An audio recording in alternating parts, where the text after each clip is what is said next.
Hey guys, Q here for Chapter 12 of Uncharted, Drake's Fortune, Brutal Difficulty. We're going to be using just the super slow-mo. This is another jet ski section, so if you don't know how to do that, check out my hints, tips, and tricks video.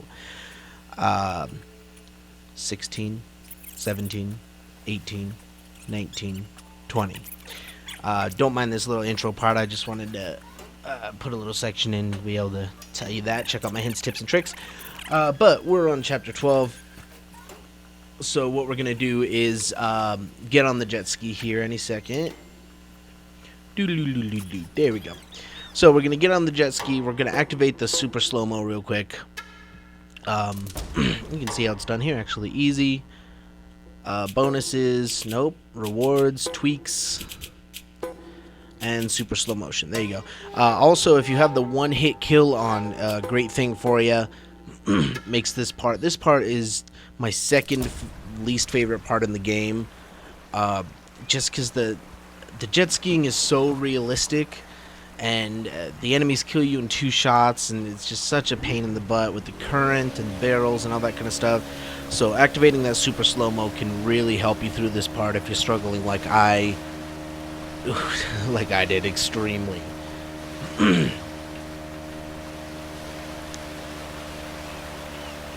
So obviously we're going to come up, and there's really not much to say here. What we're going to do is we're going to play, we're going to do the same thing. There's certain areas, say you go up a waterfall and move to a certain corner and then take aim from there. Remember, like, if you want to expose yourself a little bit, go. So like this, notice I'm turned sideways. So I'm going to hit the throttle, let go, and set up for aim. So no enemies, okay, but notice whenever I'm aiming, Drake does a really good job of staying still. So when you're aiming, you're pretty good at not floating backwards and stuff. There we go. Jeez, stung my throat. So obviously we're going to take out these barrels along the way. But you should either be, especially when you're on the currents, the white water parts of this river, you're going to want to be throttling. You're either going to want to be aiming or throttling. You don't want to sit on it for too long. Notice I exposed myself and then aimed immediately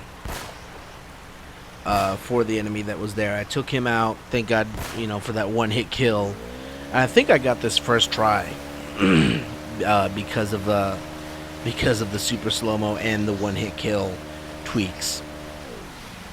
There we go. Boom, boom. There we go. There's a fair amount of enemies. A couple you want to be concerned about.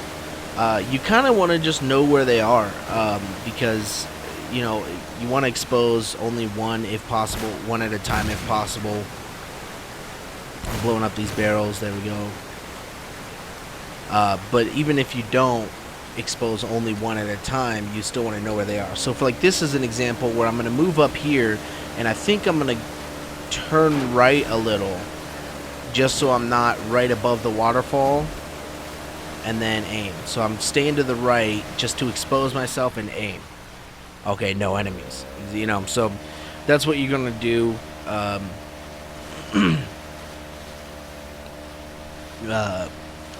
Same sort of strategy we used in chapter 8 and chapter 9. Some more whitewater areas. So I think there's a single enemy here that I may have actually forgotten about when I did it.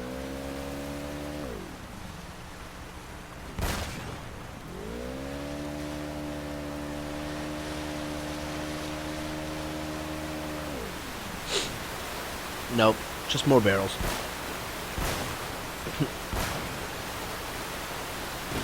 Notice I was trying to stay away from the whitewater part so I didn't move too far back. I really hate being get to the top of a whitewater part and then get pushed back because of the current.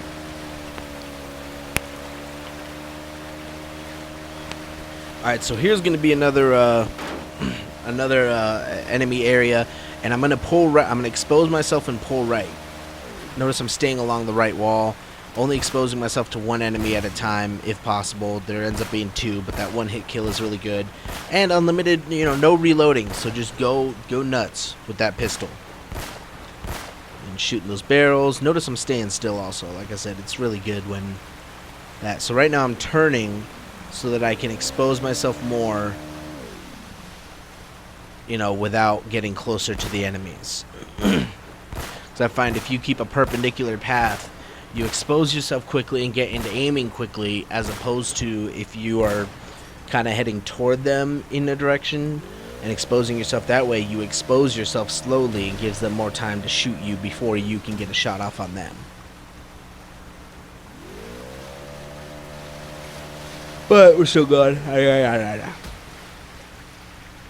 I thought there was an enemy over here, but I'm like, oh, I guess not. I think I'm confusing it with the later section that looks very similar to this. Yeah. Oh, okay. Cool.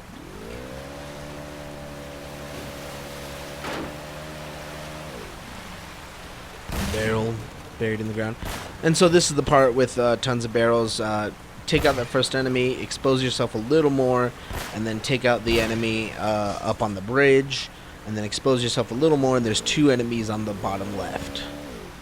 So expose yourself a little bit, took it out on the bridge. There we go. And then there's two more enemies. I took out these barrels. So I'm trying to turn and get a perpendicular so I expose. So I essentially drift into their line of sight while I'm aiming. And I took them both out, just kind of mashed on that fire button. So you should be able to do the same, realistically.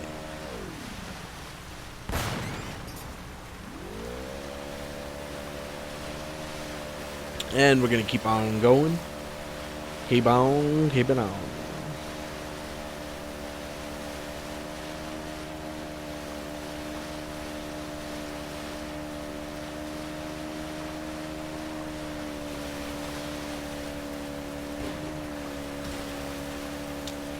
Alright, so this part's really annoying because there's barrels. You just want to be careful with them. My barrels seem to be glitching. They're like up in the sky, probably because of the super slow-mo. They probably spawn in the sky and then drop into the water before as it loads up before you enter the area.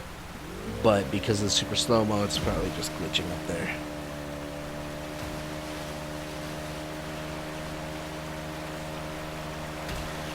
But this is a good spot to want to make sure you use your angles when so you don't fall back down these waterfalls. It's like I'm trying to get an angle on it, and what the heck? I guess I see a barrel there. Oh, yep, there it is.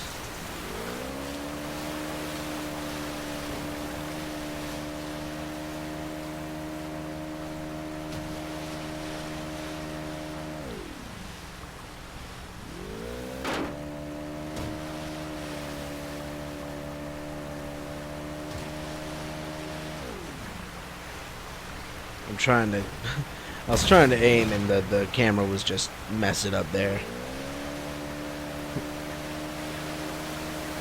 So like I said, I'm trying to keep those perpendiculars. I know there's barrels here, but just in case there's an enemy, I'm keeping an eye on it. I run a perpendicular line to the path of the river and make sure there's not an enemy. So here's another one.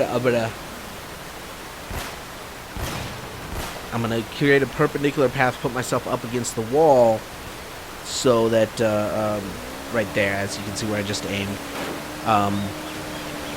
so that I can basically stay still when I expose myself. I think there he is. You want to make sure to get that guy before trying to go up these waterfalls. Barrels.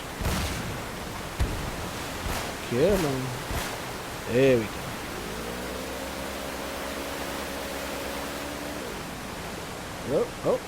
Oh, there we go.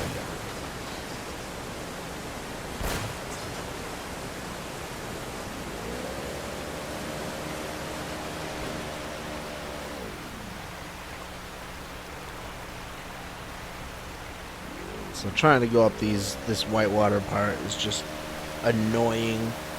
Trying to go up the whitewater and fire enemies at normal speed. No, thank you. I'm gonna take my super slow mo, please. Don't forget about enemies. We did kill the one or two enemies from way down there, which made things a lot easier. This is probably the most dangerous part, I'll say. I'm trying to get that, but I guess it just hasn't registered properly yet, so it's not registering the fact that I'm doing damage to it.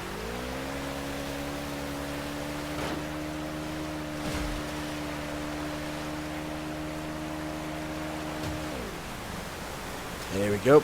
And so use the rocks to, use a cornering method, essentially trying to take him out. It's pretty easy chapter if you use the super slow-mo. Pretty difficult if you don't. Unlike chapter 7, which is just entirely difficult.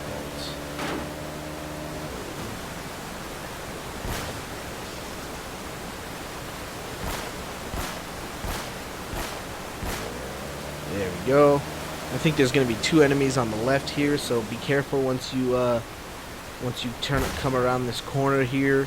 You're going to have some enemies on the left.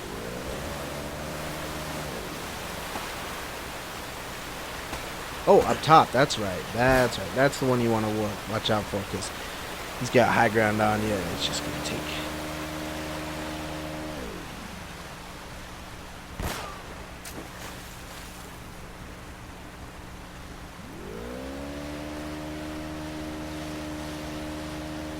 And there we go. I'm keeping an eye on the right because I could have sworn there was an enemy over here, but there's not.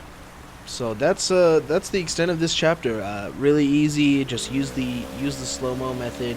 If not, kind of just know where the enemies are. Slow-mo and one-hit kill make this chapter really a piece of cake.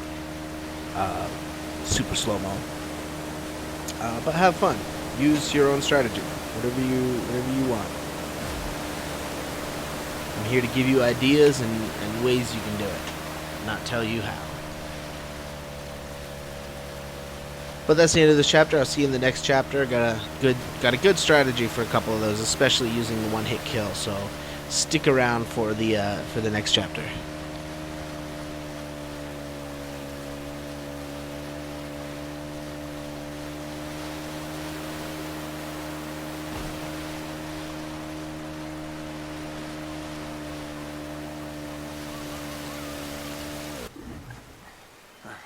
Thanks. All right? Yep. Okay. Let's head up to the monastery and see what's going on.